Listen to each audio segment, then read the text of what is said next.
Oh, screw. Alright, I'm back. Fuck me.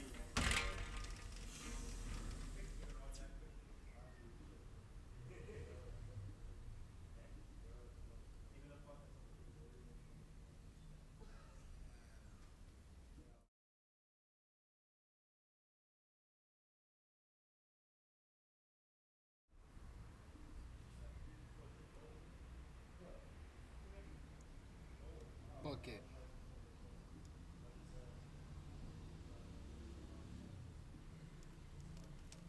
That shit ain't working.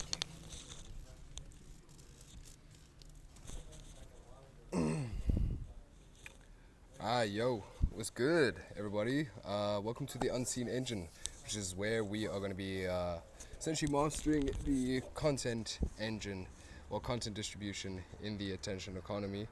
Um, so, as we know, we have. Hold on, we just need to sort out some things right now. Give it a sec.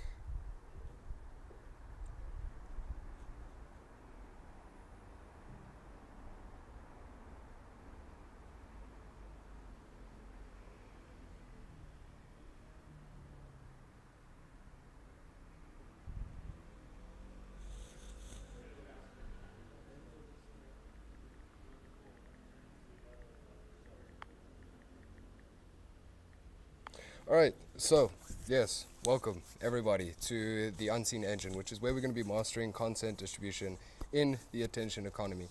See, to get started with it, every creator, every brand, every aspiring voice that is on the internet right now shares a common unspoken truth, right?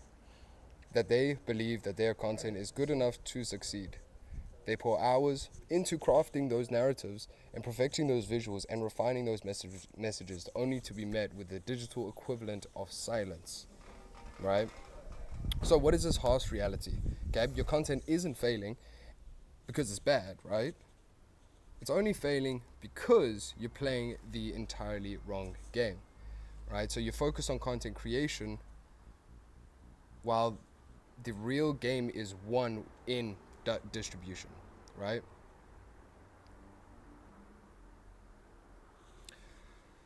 So, to get into it, right? This isn't another guide filled with tactical hats. This is a deep dive into the underlying mechanics and the strategic frameworks and the brutal truth that separate posting as a hobby to industrial scale reach, right? Prepare to unlearn everything you thought you knew about getting seen online, right? So let's dive into the first part, which is our distribution gap, and that is why your content dies in the digital void. So most content creators right now are operating under a fundamental delusion that the quality of their content alone dictates its reach. Okay? Now, this belief, while it is comforting, is simply not true, right? Because today the digital landscape is governed by an attention economy, right? Where human attention right now is the scarcest commodity we have, right? And these are designed to keep users engaged, entertained, right? And they do so by prioritizing the content that demonstrates high engagement signals early on in the beginning, all right? So your content is pushed to a small, what I call seed audience. Now, what is a seed audience? This is essentially the first few people that the algorithm pushes your content to outside of your current audience to see whether or not that video is interesting or entertaining or is worth pushing to a larger audience. Okay? So this brings us to the critical distinction, right? Which is content creation is the act of producing the asset, right? So me taking on my phone and saying, yo, what's up, is the act of creating, right? Content distribution is the act of ensuring that asset reaches its intended audience. Okay? So, most individuals, such as yourself, and most brands, such as you run, confuse the two, believing in that a well-produced video or meticulously written article inherently will find its audience. And trust me, I've faced that battle. So has many, many, many of the people I've worked with have faced that harsh truth when you put hours, blood, sweat, and tears into creating a piece of content, and it simply just gets like 200 views, right? So this is like, let's take an example here. Let's take an analogy, right? It's like building a magnificent house in the middle of the desert and expecting people to stumble upon it, right? But without roads, advertising, without strategic plan to bring people to the house and have visitors, right? The house is going to remain unseen, regardless of how beautiful the architecture is of that said building. So to illustrate this, we're going to consider two identical pieces of content, right? Which is a short, engaging piece explaining the concept, a complex concept. So one is posted by a creator who understands distribution, right? And the other is by a creator who only understands creation. So the first creator, right, the one that understands distribution, might see 500,000 views, right? But the second one caps out at that 500 view mark, right? The difference isn't the content itself. It was the same piece of content with the same piece of valuable information, right? But it's the strategic application of distribution principles, understanding algorithmic triggers, leveraging multiple touch points, and engineering reach rather than just hoping for it. Okay, so the creator with 500 views didn't just make a video, right? They launched a carefully orchestrated campaign to ensure that video was seen. Okay, next we are going to be diving into the math behind reach. Now, if you want these Miro breakdowns, you can check the link in the description. There's a full the full 14-page doc, which I'm going through now, is in that description.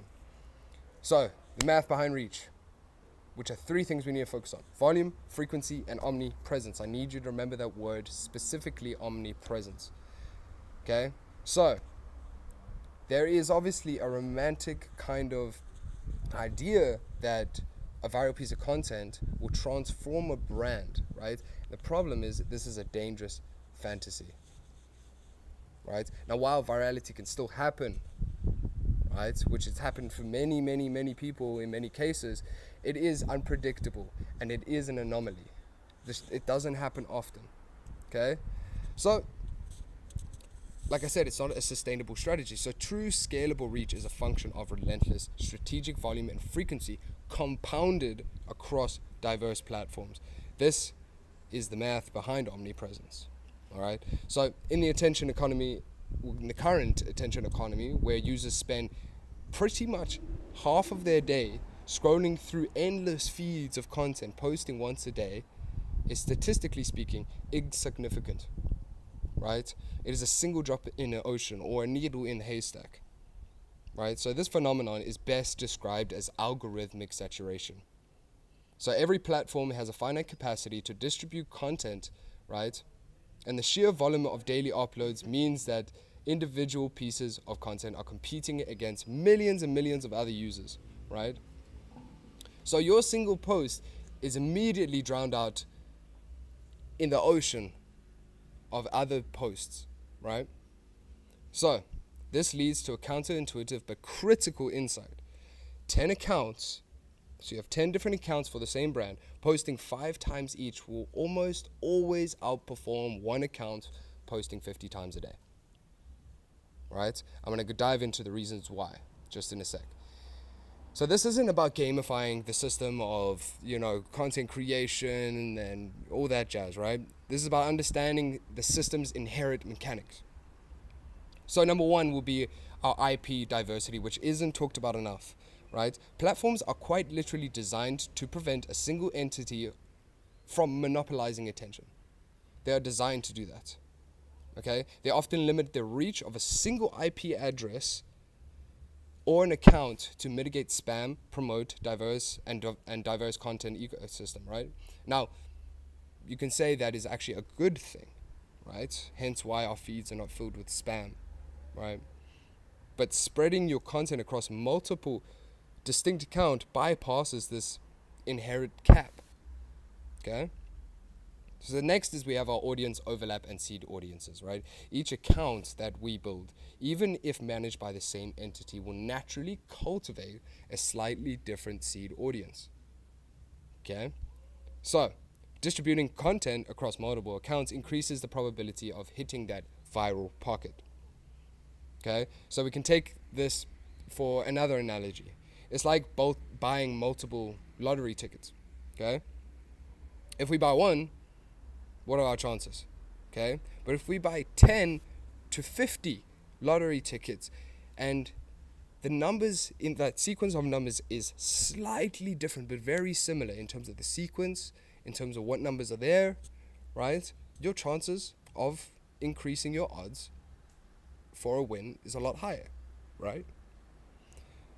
Next is risk mitigation, right? If one account is shadow banned, throttled, or even terminated by a single platform, the entire distribution system doesn't collapse, right? Listen, we've got tons of creators, like the bald-headed kickboxer, right, who gets cancelled on the daily, but why is he still relevant, right? Because of his distribution model. Listen, we can all get cancelled for God knows what reason, even if it is not intentional, right? We could say something that we don't even think can be cancelled, but it can be, right? So the other accounts continue to operate, ensuring a consistent flow of content, maintaining, again, the word omnipresence, right? The strategy isn't about creating 50 unique high-effort pieces of content, because quite frankly, we will all burn out unless you have a whole team back behind you, like Alex Hormozy, right? It's about taking a single high-value piece of content and intelligently segmenting, repackaging, and distributing it across networks of accounts. I am going to dive a little bit deeper later on about repackaging and distributing, okay? And this will maximize its exposure and leveraging the platform's own mechanics against itself. So here's an example.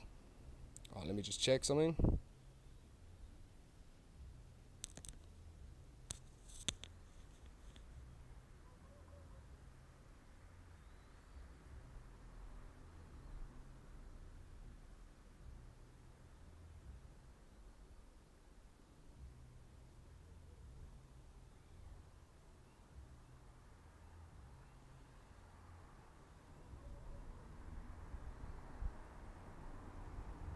Alright. We have had some technical difficulties. Lol. Anyways, get back into it. Right.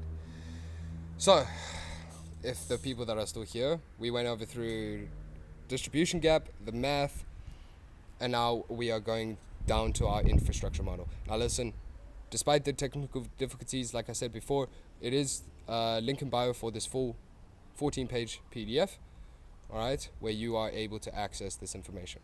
Okay? So next is our infrastructure model, right? And this is about engineering reach and not hoping for virality, right? So there is a debate between the creator that posts as a hobby and a brand achieving industrial scale distribution, right? So the hobbyist posts, the industrial scale operation engineers its reach. And the distinction is fundamental and represents a complete shift, you could say, in how content is approached. Okay, so a content calendar is a schedule, right? We have it in our calendars. Okay, I must post this day, right, at this time, according to my algorithmic insights, blah blah blah blah blah blah, right? Which is a static plan of what to post and when right? It's a reactive tool, often designed to fill a quota, to feel like we actually are doing something with content creation, right? But an infrastructure model is conversely a dynamic process designed for continuous high volume output, right? And optimized for algorithmic performance, right? It moves beyond, planning content to build a system that can consistently generate, process, and distribute content at scale. You know what I mean? So the differences between hoping for virality, right, and engineering your reach, right? Hoping for virality is a gamble, okay? A reliance on luck. Engineering reach is a statistical certainty. So if you post 50 times a day across a distributed network, you are not hoping for one piece to go viral. You're creating 50 distinct lottery tickets, like the analogy we used before, each optimized for a specific platform and audience, which is going to significantly increase your probability of consistent algorithmic success. So the goal is not a single explosive viral hit, but a predictable compounding floor of views that build the brand's equity over time. All right. So industrial scale distribution is characterized by specialization, mirroring the efficiency of a well-oiled factory. This analogy we're going to be using a lot in the future of this doc. All right. So keep that in mind. It breaks down the task of content creation, right? The almost obligation, into distinct repeatable roles. Okay. So this is how it's structured. We got our clippers, which are going to be extracting your content pieces, right? So these specialists identify in high retention moments from longer form content pieces, such as podcasts, long form videos, interviews, right? Their skill lies in recognizing precise seconds that will hook an audience and perform well in a short form piece of content, right? So if we take some examples like TJR, Braze Scales, right? They have a team of clippers that are going in and finding the best viral moments in order for them to seek new seed audiences, right? Next, we have our optimizers. These are guys that package your content, okay? So this role focuses on crafting the algorithmic triggers, so your hooks, your headlines, your captions, your thumbnails, and compel users to stop scrolling and engage, right? We all, like, you've probably seen it with your own content. You spend hours trying to compel something, right? And you just keep losing retention. You see the graph go whang right to the floor, okay? So these guys are the engineers to that, okay? They understand the physiological levers and platform-specific nuances that maximize initial engagement and watch time. Then we have our page managers. Okay, this is the distribution side of things. These individuals are responsible for the actual fan out of your content. Okay, so managing the network of accounts, scheduling posts, and ensuring consistent high volume distribution across various platforms. They are literally the logistical backbone of the entire operation. Okay, then we have quality assurance. I like to call them our QAs. A critical, often overlooked role, by the way. QAs ensure brand safety, technical standards, right? So for example, correct your aspect ratios, your audio syncs, your subtitle accuracy, and adherence to platform guidelines, right? This prevents algorithmic penalties and maintains brand integrity. This is essential whenever I work with somebody, right? What is their brand message? What are the guidelines? Is their brand messaging going against those guidelines? Is their brand messaging, or is the distributors altering their brand message, hurting the client's brand, right? So on and so forth. So this specialized pipeline allows for rapid processing of their content, right? Transforming a single long form asset, right, an hour breakdown such as this, into dozens of short form platform optimizers pieces, right? Ready for mass distribution. So it's a system designed for right scalability. The ability to push high volumes of content without triggering platform spam filters or compromising the quality of those videos. Right, so again, Myros, you can get them all down below in the link, and you can get the full 14-page breakdown. Number 4 is our platform dynamics, right? This is beyond posting everywhere. So the naive approach to cross-platform distribution is simply to post everywhere, right? We've all heard it, just volume. While that's still true, taking the exact same video or image and uploading it across TikTok, across Instagram Reels, across Shorts, this strategy is fundamentally flawed because it ignores the unique platform dynamics and the distinct algorithmic preferences of each network. And if you didn't know that, each platform prioritizes a certain type of content. Okay, and we're going to break it down now. So while these platforms all feature short form video, right, the underlying algorithms prioritize different content attributes and user behaviors. Now, example, you can go to my page. There are some videos when I started doing distribution myself where I would take one single piece of video that I spent hours on, by the way, huge value, right? There was no doubt about it. I was getting feedback on the value, but I would post it on, say, for example, TikTok, right? And that is engineered for the virality. So now when I posted that on Reels, which will break it down now, it performed significantly lower. Okay, so let's break it down. TikTok is known for its high volatility and rapid trend cycles. It is trend driven.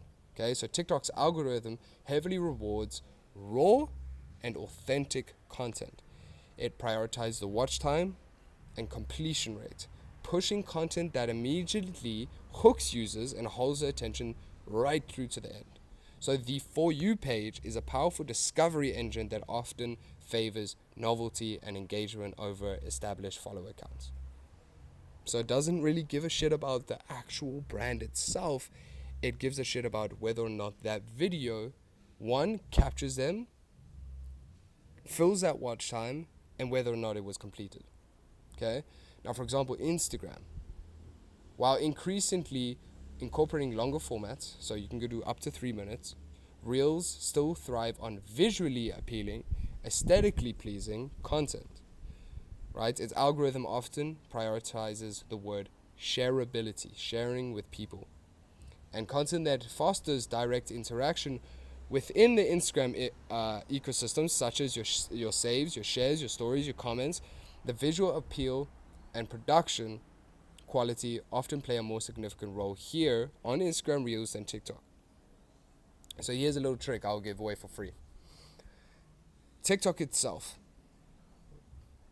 Usually, hold on, 2 steps back. When you're creating content, usually we want some sort of music behind it, right? The rule is 20% volume of your music over 100% of your talking. TikTok hates that. They don't even want music. So either, if you want music, it needs to go lower than 20% or no music at all. Okay? Next is our YouTube Shorts, right? So operating within the border of the YouTube ecosystem, right? Shorts benefit from YouTube's robust search engine and recommendation engine, right? The algorithm places high value on algorithmic trust, which is built through consistent posting and high view to swipe ratios. So this is users watching rather than swiping away. And content that aligns with a channel's established niche, Shorts can act as an extremely powerful funnel to long-form YouTube content. Alright, so from this video that I'm creating, there'll be a bunch of shorts going out on my YouTube account, on this very same YouTube account, that will funnel right back to this video. Okay, therefore, cross-platform distribution isn't just post everywhere, it is a recontextualize everywhere, right? So a hook that performs exceptionally well on TikTok might fall flat on LinkedIn or Instagram Reels or even YouTube Shorts. And a polished aesthetic video for Instagram Reels might feel out of place on a YouTube Shorts, right? The strategic framework demands adjusting the packaging, right? The hook, the captions, the call to action, even the editing style, to align with each platform's specific retention economics and user expectations. Furthermore, the relationship between account age, posting frequency, and algorithmic trust is crucial. So newer accounts often face an uphill battle, requiring higher initial engagement to prove their worth. Consistent high-frequency posting of engaging content, however, can rapidly build that algorithmic trust. So it's signaling to the platform that the account is a valuable source of user attention. The main name of the game here is how do we cultivate as much attention from the users as possible. So this trust, once it's earned, can lead to an increased reach and more favorable algorithmic treatment to future posts, right? So this leads us to a compounding effect, right, where we're building distributed brand equity. So the true power of industrial scale content distribution lies in the compound effect. This isn't linear growth, it's exponential. So each piece of content, each impression, each interaction, no matter how small, contributes, right, to a larger self-reinforcing cycle of that brand building and audience growth, right? So this is how distributed brand equity is forged. So at its core, the compounding effect works on 2 primary levels. You have 2, right? You've got compounding salience, which is your mental availability. So now we're diving in a bit of the psychology of humans, right? Which is the more frequently a brand appears across various digital touchpoints, the more deeply it embeds itself in the audience's subconscious. So even if a user doesn't actively engage with every piece of content, simply seeing the brands present multiple times a day across multiple platforms builds mental availability. You're not forcing your brand onto them, right? You are slowly but surely entering their subconscious. So this constant exposure lowers that cognitive load required for a recall and recognition of your brand, making the brand the default choice when the need arises. So this salience, once established, makes future attention acquisition significantly cheaper and easier. Right? Secondly is our compounding resonance, which is your algorithmic feedback loop. So consistent volume, when coupled with content that generates high engagement to view ratios, creates a powerful algorithmic feedback loop.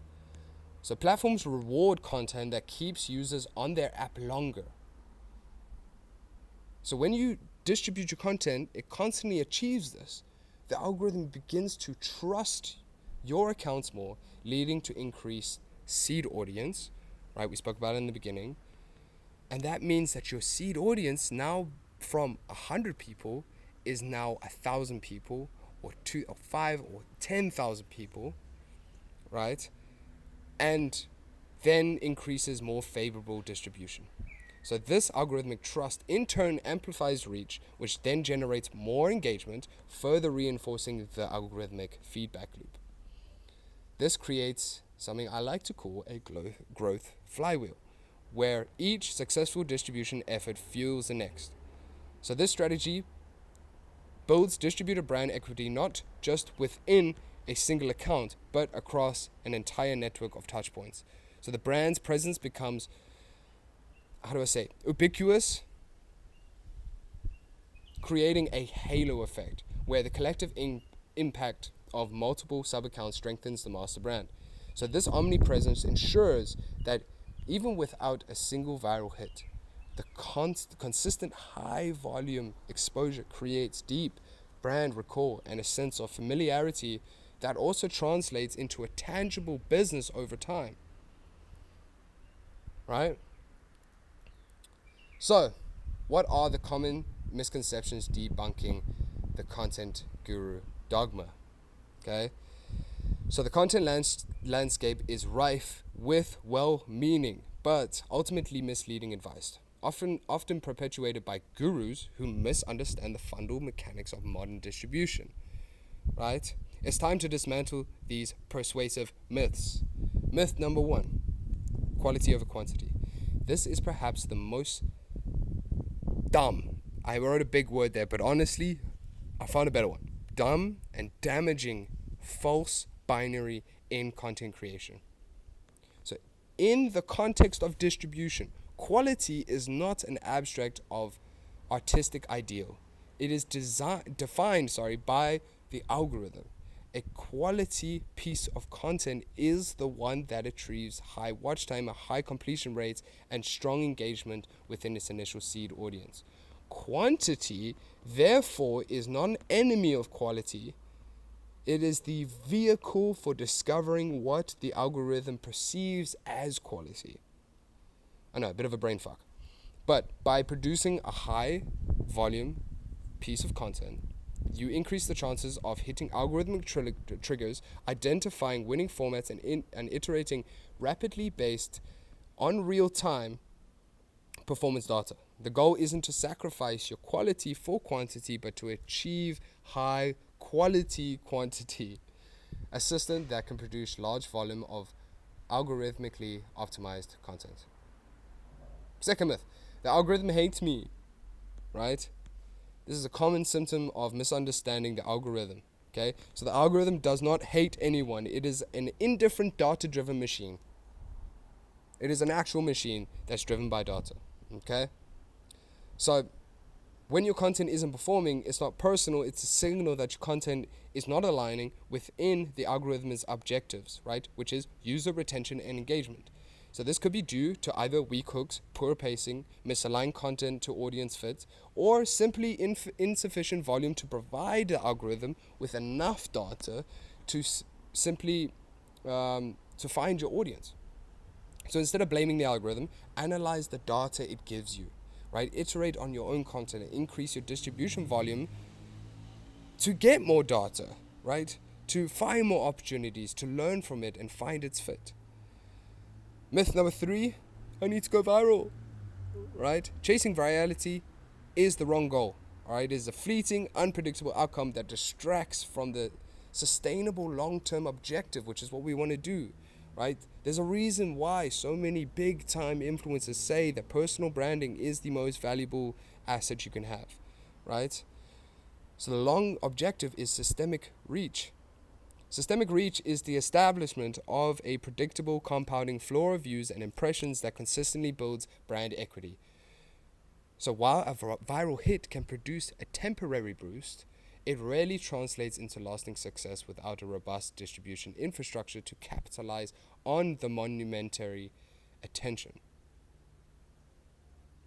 Momentary. So focus on building a system that guarantees consistent exposure rather than gambling it on a lottery win, a once-off lottery win. Okay? So number 7 is diving into what actually sells, which is the industrialization of attention.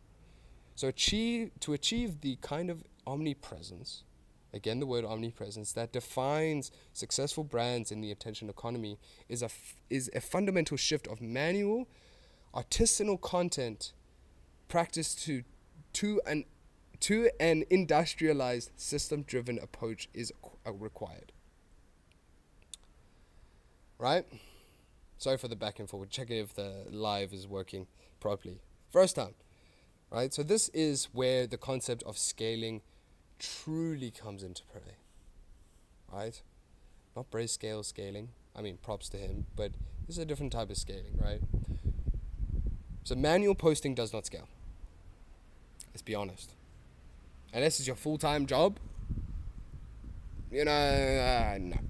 So relying on individual creators to manually upload, caption, and optimize dozens of posts across multiple platforms daily is a recipe for burnout, inconsistency, and missed opportunities, right? So the sheer volume required to post 50 posts a day across various platforms, right, necessitates a robust, automated, and specialized infrastructure.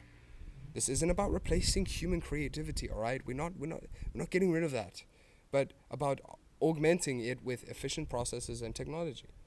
So at a high level, the system designed for posting 50 times a day involves such: centralized, consistent repository, right? So this is a single source of truth for all long-form content, raw assets, and approved brand guidelines.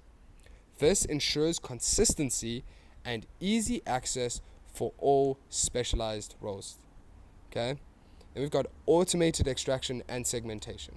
These are tools and processes that can quickly identify and extract short, engaging clips from longer videos, or key insights from articles ready for repackaging. So these could include having a team or someone to actually distribute your content, right? Such as myself. I run a content distribution agency, or which is not as, effective, but you can use platforms such as Opus Clip.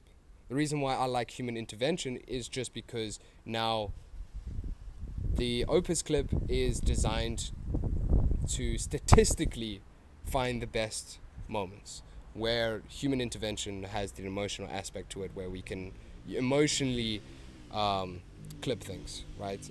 But still with, statistics and all that.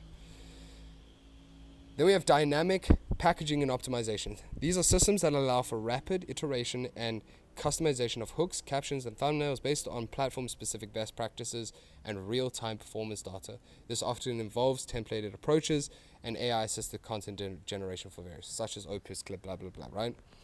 So these are tools that we use to help us assist the process of packaging and optimization of that short-form content. Then fourth, we have distributed publishing network. This is a network of managed accounts and scheduling tools that can push the content simultaneously across all targeted platforms, ensuring optimal timing and frequency without manual intervention. So these are tools such as Buffer, as Metricool, where we can post once but post on all accounts at the same time, right? And then having multiple accounts for multiple different moderators, right? You're posting 500 different posts a day.